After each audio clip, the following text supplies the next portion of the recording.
Now we will have a speech in Tamil. Please welcome Master T.S. Imran Ahmad of Grade 8 to speak about Republic Day. அஸ்ஸலாமு அலைக்கும் வரஹ்மத்துல்லாஹி வபரகாத்துஹு.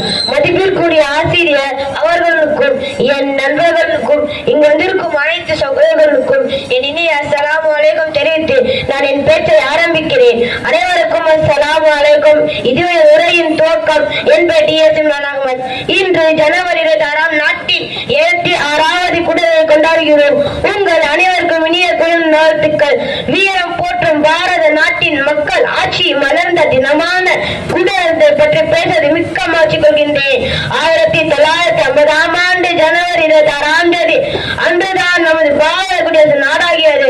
இந்திய அரசியல் அமைப்பு சட்டம் வந்த நாள் தான் குடிய தினமாகும். Doctor B.R.. அம்பேத்கர் தலைமையில் இந்திய அரசியலமைப்பு சாசனம் எழுதப்பட்டது. இந்தியாவில் அரசியல் அமைப்பு உலகிலேயே மிக நீளமான சிறப்பாகும். குடியரசு என்றால் மக்கள் ஆட்சி என்றும் பொருள். குடியரசு தினம் அன்று நாட்டின் தலைநகரான புதுடெல்லியில் கொடி ஏற்றப்படுவார். நமது பாரத வேற்றுமையில் ஒற்றுமை கண்ட நாடு இதனை காப்பது நமது கடமையாகும். எங்கள் தேசிய கொடி அழகாய் வீசும் காட்டினால் அல்ல, உயிர் கொடுத்து சென்ற வீரர்களின் மூச்சு காட்டினால். எத்தனை மதம், எத்தனை மொழி, எத்தனை சாதி, எத்தனை பிரிவுகள் இருந்தாலும் நாம் அனைவரும் பாரதியின் பிள்ளைகள் தான். சாதி, மதம், மொழி என பல வேறுபாடுகள் இருந்தாலும் நாம் அனைவரும் இந்தியர்கள் பெருமை கொள்கின்றேன். வாழ்க பாரதம், வளர்க தமிழ்.